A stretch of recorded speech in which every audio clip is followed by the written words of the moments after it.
அடிக்கடி டாக்ஸியில் பயணம் செய்பவரா? அப்போ ஃபாஸ்ட்ராக் ஆப்பை டவுன்லோட் செய்து ரூபாய் 50 டிஸ்கவுண்ட் ஆக பெறுங்கள்.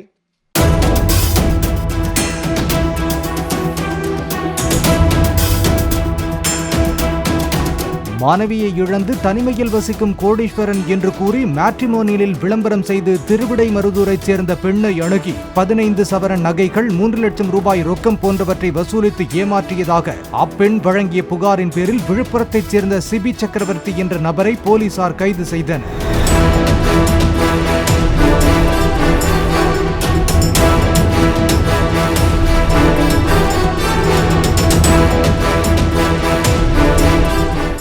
அடிக்கடி டாக்ஸியில் பயணம் செய்பவரா?